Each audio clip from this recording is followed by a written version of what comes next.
Well, good evening, everybody, and welcome to Transitional Radio, home of Brian Broady's All Natural Being, IPM Nation's Sneak Speaks, Lee Rawley's Copy That Speaks, and this, the 35th episode of Thinking Re-envisioned. Hi, everybody. I am Henry G. Noel, your host for Thinking Re-envisioned.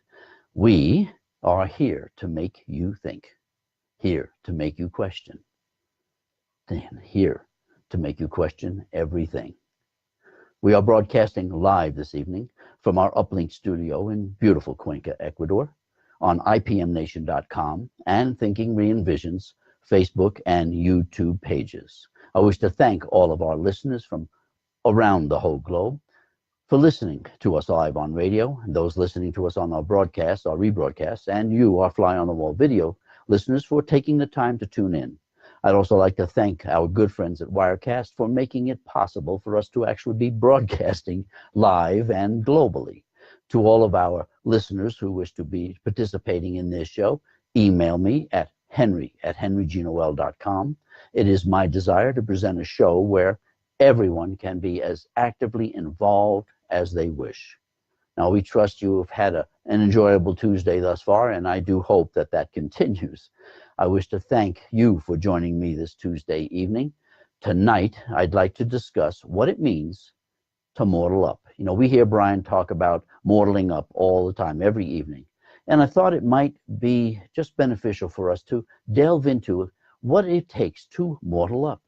Why it is we are so concerned with what others might think or say, that we might say, when it comes to us living our lives the way we wish. Or is it that we just honestly have no idea how we wish to live our lives? So let's get into the thread and let's talk about this topic and see exactly what it is. I have to do a refresh here so that I can get the system back up again and see if we actually are broadcasting. But I thought it would be an interesting topic to bring up since it is used all the time. But Brian does use it all the time. And I think that it would be really beneficial for us to really do this and discuss it. So I'm going to shut the volume off of this and then we'll go. Paul, thank you so much for joining me. I appreciate it. And of course, Rita, thank you so much. And yeah, I wanted to talk about what it is. Why is it that we have such trouble mortaling up? Why is it that we simply can't seem to really take on what someone else is thinking or care about what someone else is thinking? You know, one of the issues that we deal with is, hey, Paul, how are you? Good evening. It's great to see you. Thank you so much. I hope Ireland is doing well this time of year. I know it gets a bit rainy and cold, so thank you for joining us. I greatly appreciate it. And what I wanted to find out is, you know, Brian talks about mortaling up, you know, thickening your skin and not being, you know, taking all of this mashugana that is thrown at us from the world. And I wanted to find out, how do we go about doing that? I mean, it's one thing to just say, yeah, okay, mortal up, you know, bring on your own bold, you know, or your all natural being. And I think they're great caption phrases, and I love them, and I think they really do set the tone for what way we should be living our lives. The problem is that, do we really know what they mean? I mean, when someone tells you, you know, hey, mortal up, you know, thicken your skin, you know, take life in stride. Do we really know how to do that? And, you know, and is it that we're so concerned about what other people are going to possibly think if we didn't accept their invite or we didn't do what they expected us to do? Is it we're afraid of what they might think, that we're not putting ourselves out on our best foot forward? Or is it that we don't know how to do it? We just don't know how to mortal up. We don't know how to really let people know what is going on. And so that's what I wanted to talk this evening about, and you know, a few points that I can check on and pass on to you in this whole process. You know, one of the things that we do and we try to do routinely, we're always in the process of trying to please people. I mean, that always seems to be the thing that we're trying to do, when in fact it would be nice if we were pleased, not by other people, but by us. If we put ourselves there and see how it goes. Hi Wayne, how's it going? Thanks, bro. Appreciate you checking in. Thank you. I'm hoping it is working just fine. But you know, it's very difficult to go through and really get people to understand that we are responsible for ourselves, that we are the strength that we actually do put out there. It is us that is the powerhouse behind our decisions on how we're going to act and the way we're going to live our life. And for some reason, I find that we talk a good talk, that we have the intentions of doing that, but for some reason we fall flat on our faces. We don't really follow through the way we're supposed to. And that's some of the things that I want to try to bring out and try to get opinions from everybody as to what they really think and how they really see things in their own lives. It's so important to place yourself first. It's not, I know we've been taught not to do that, but we really should be putting ourselves first. I mean, if we place ourselves first and did the things that we want to see everybody else do, at least we establish and set ourselves as an example. And I think that is probably part of the key of what we're trying to really see happen. And so that is where I would like to go with a lot of this is yes, I understand what Brian is trying to say. I absolutely do. And I know all of you do. But are we just too afraid? Is it us that we're putting in our way? Is it our belief systems that we're putting in our way? Is it are the hurdles that we're creating for ourselves? I mean, are we creating these hurdles that we have to face every day? Is it us? Are we the problem? That we can't see it? That we're too close to the forest? That it's us that is really the issue, and we can't face that.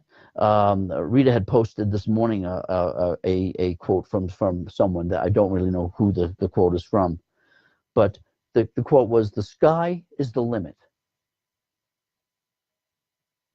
The sky isn't the limit. The sky isn't the limit.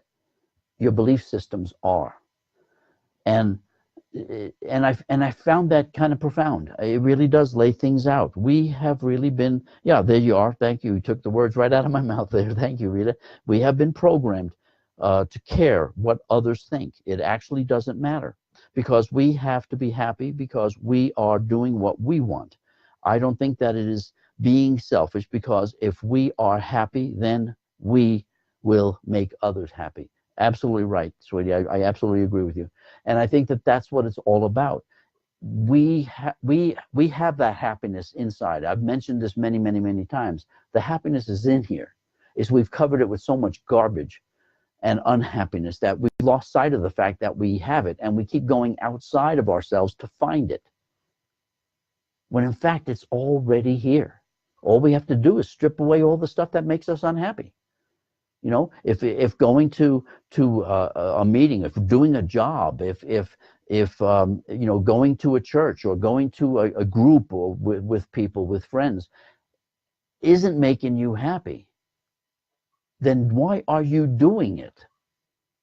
We're not here to please everybody else. That's not our concern. We're supposed to be happy. We're supposed to experience that happiness. That's why we're placed here, is to see if we can go through all of this stuff that's out there and actually come back up and realize we are happy. It is us who is happy. And if somebody else is miserable, they're not taking me down. I'm not going to go do that. And I think that's what Brian's trying to push with us in this labyrinth that we deal with. You know, it's not about the sympathy. It's not about the sensitivity in all of that. It's in the empathy that we teach others to stop being placed in a position to where they are feeling bad. And so that's what I'm trying to get people to start to understand, is that we are in control of our lives. We can be in control of our lives. We just have to take it and run with it. And that is the thing we fail to do. We find many excuses. And we talked about a lot of that the other night, was on how many of these excuses are really we're doing on purpose, just because we want to procrastinate. We don't want to get out there and do this stuff. We don't want to make the differences. We don't want to make the changes. We don't want to do the things that we should be doing. And so we don't. We find reasons to not do that. And all I want to tell people is that, yeah, the sky is not the limit. Our belief system is limiting us. That is what the problem is. It's whatever those belief systems are. And it doesn't necessarily have to be religious beliefs. This is a belief system. Anything that you believe in is a belief system.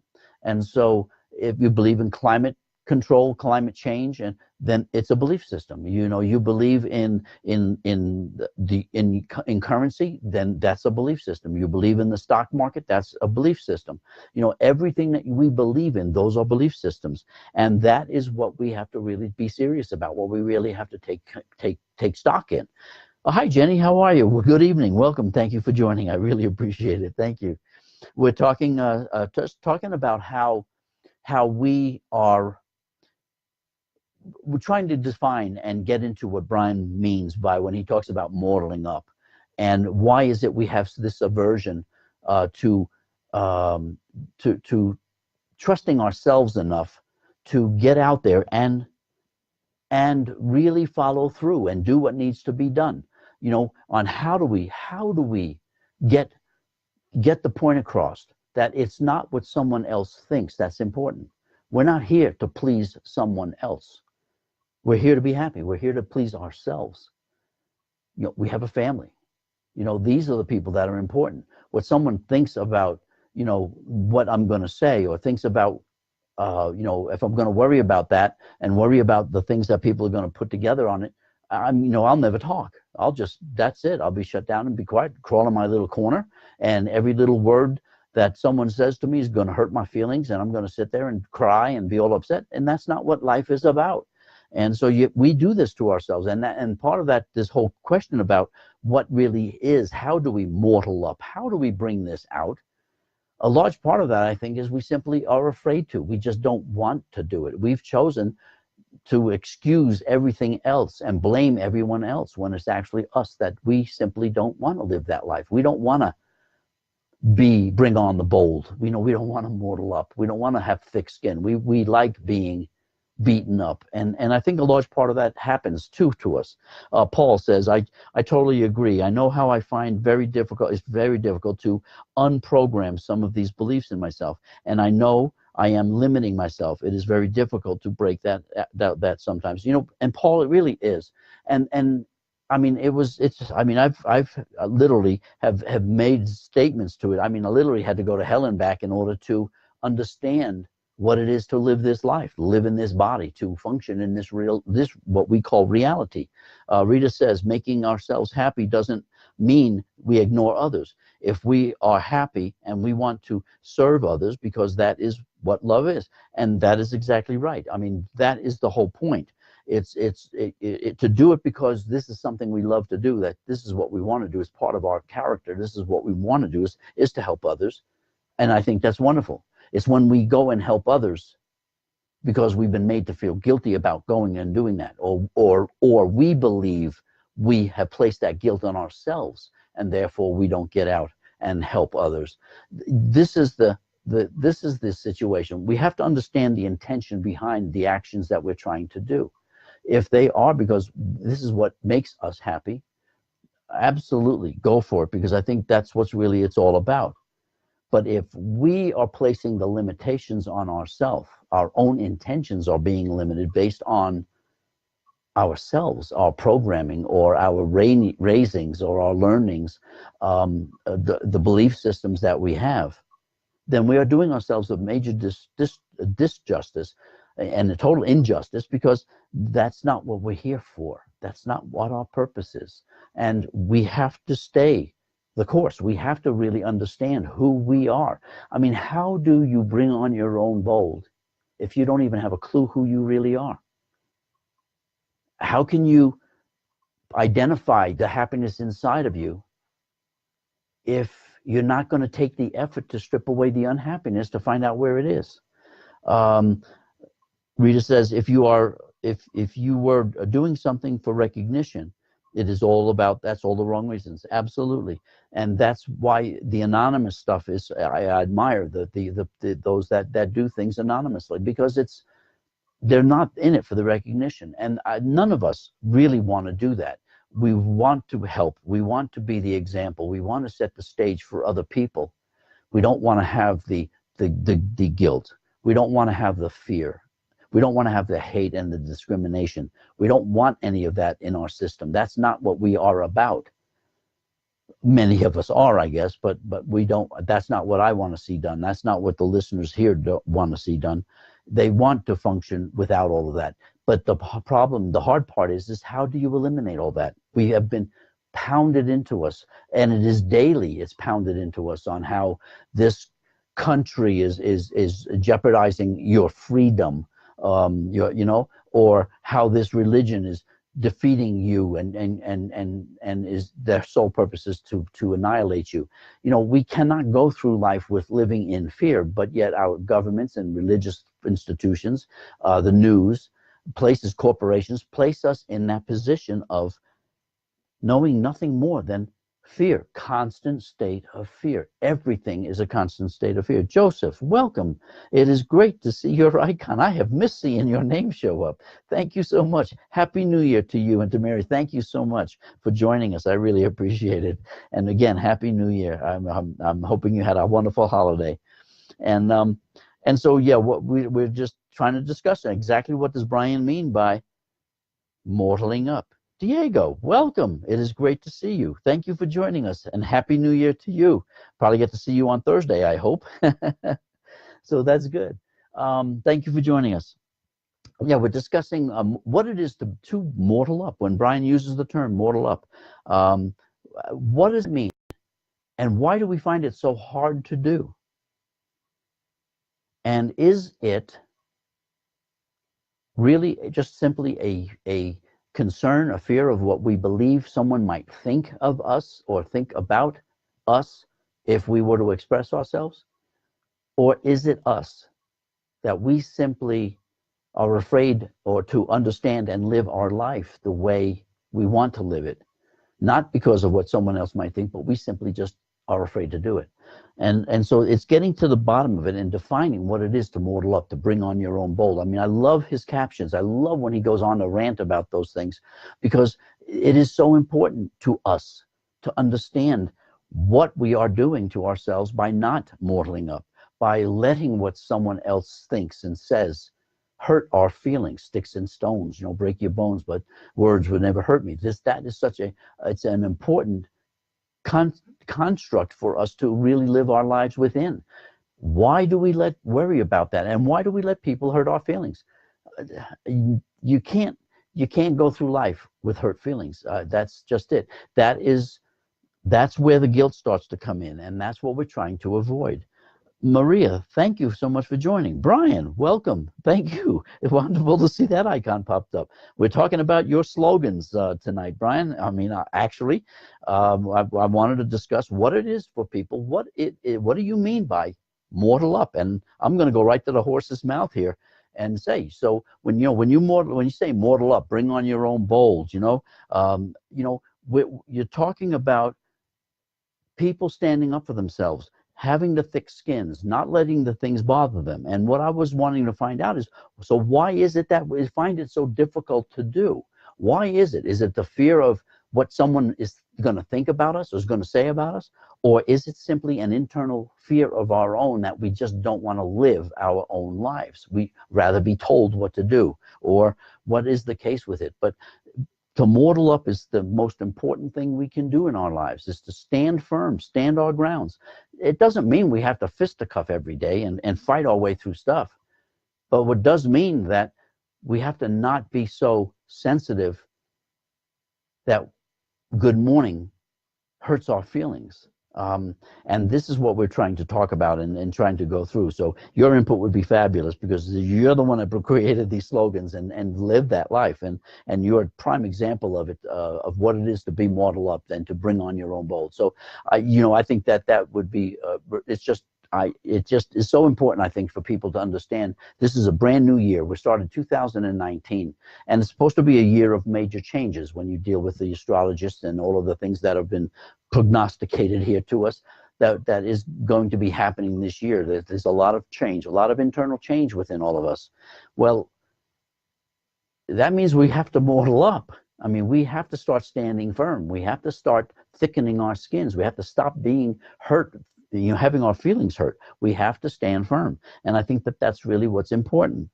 Joseph says you have to be strong in your own skin. Faith. Absolutely right, Joseph. And that's the thing. Rita had given me a quote earlier, and the quote is from someone else I know, but I don't know who the person is, but she handed it to me. And it's a very simple quote. The sky isn't the limit. Your belief system is. So whatever that belief system happens to be, like I said, you believe in money. That's your God. Then it's your belief system that is actually keeping you limited. If it's you don't believe in climate control, well, that's your belief is against climate, that we are responsible for climate change. Whatever the case may be, it is your belief systems, and those are the limiting things that control us, that keep us down, that don't allow us to mortal up. And we have to quit those. That's the stuff we have to stop. We really have to get into who and what it is we are about. If we don't, then we will continue to be dictated to. We'll be continued to be ridiculed, made to feel guilty. We will have our feelings hurt, and we will forever never mortal up. And I think that is what we really have to try to do. Melody, thank you so much for joining us. Thank you. It's great to see you. Wow. Happy Tuesday evening to you. Thanks. Great to see the icon. Thank you. And so, yeah, I think it's very important when Brian talks about mortaling up, bringing on your own bold, all natural being. I mean, that's the name of his show. Your all natural being. Bring it on and toughen up and do the things the way you want to do them, and not be afraid of what someone else is trying to tell you to do. That's not what we're supposed to be doing. And what we can do to get ourselves into the position of trusting in ourselves enough, loving enough in ourselves, believing in ourselves. You want a belief system? Try believing in yourself. All the other ones can be set on the back burner. But your self-belief, if you don't have that, then you don't have anything. Then you are relying on belief systems in order to give you guidance, in order to establish morals, in order to give you something to have faith in order something to live for. Well, why not live for yourself? Believe in yourself. If you can't believe in yourself, nobody else can. And I don't care if you're a country of one. You better have belief in yourself. And that's what opens the door for you to mortal up. That's what allows you to bring on your own bold. That's what allows you to have that all natural being. It's all about you, and it's about what's inside of you. And until you strip away all of the crap that we have been taught, all of the stuff that we've learned throughout our entire life, and what's important and what our responsibilities are, until we can strip all of that stuff away, then we can look inside and start seeing what we're all about. There you go, Joseph. Why not believe in God? Believe in spirit. Believe in something, someone, some entity that is a creator, the creator. And I absolutely, Joseph, I totally get that, because to me that's what it's all about. It's understanding, and then understanding your place with this. We make the religious organizations, the religious institutions, make God out to be this entity we can't even comprehend, that we have to fear, that we have to worship and bow down to. We were made in that image, not a physical image. We don't look the same. So it's the spirit. that spiritual image. It's that energetic image. That's what we were made in that. And in that, there's no middleman we have to deal with. You wanna talk to spirit, you want to talk to God, then you talk. I mean, you have that right. To me, a true creator doesn't deal with an id, doesn't have to have his ego stroked, doesn't have to have all of these things done. A true creator creates. We were made in that image. We create. The problem is that we create what ego drives us to create. And that is, I think, where we fall apart.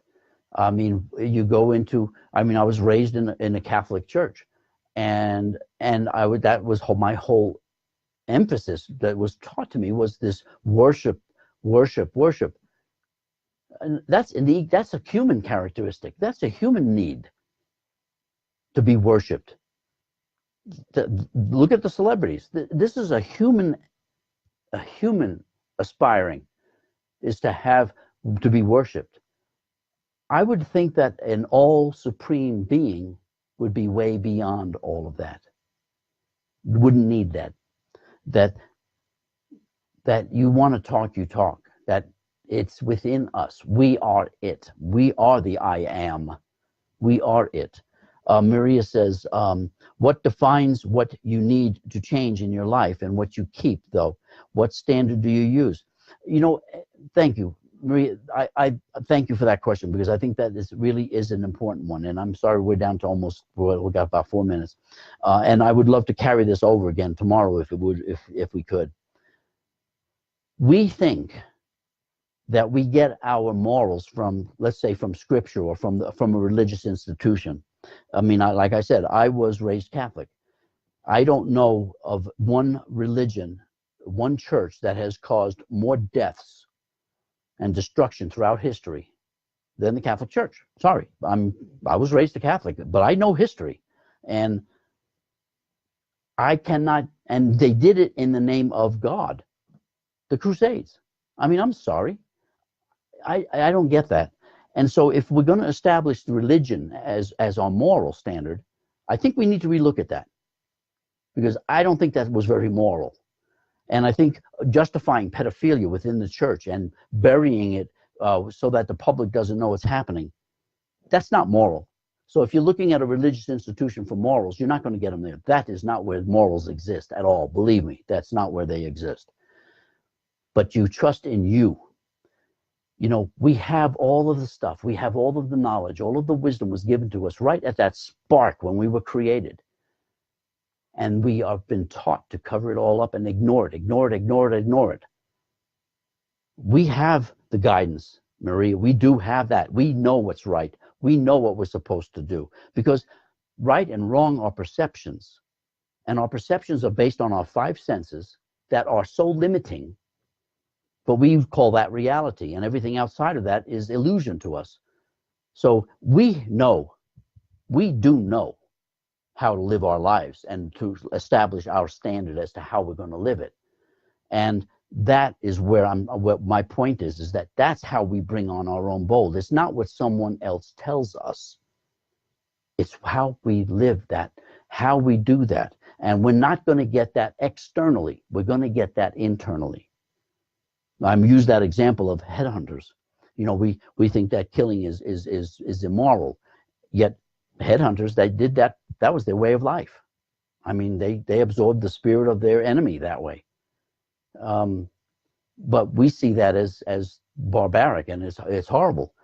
But that is the way that they were raised. So when you really look at it, our definition of what's right and wrong, what's moral and not moral, is based on the way we were raised. If we had been raised as headhunters, we would think a whole lot different. So we really have to look inside of ourselves as to what it is. Holly, thank you so much for joining us. I guess I got to wind down here. We got about 30 seconds. The Crusades, man, creation in the name of the church. There you go. Thank you, Joseph. I couldn't have said that better myself. Thank you very much. I appreciate that. And again, I want to thank everybody. Thank you so much for tuning in tonight. I really appreciate it. And if you want, we'll carry this over tomorrow. I would love, I think it's a very important subject. So we'll go ahead and end it for now. I want to thank you very much, bid you a good evening, and take care, and we'll see you tomorrow night. Thanks again.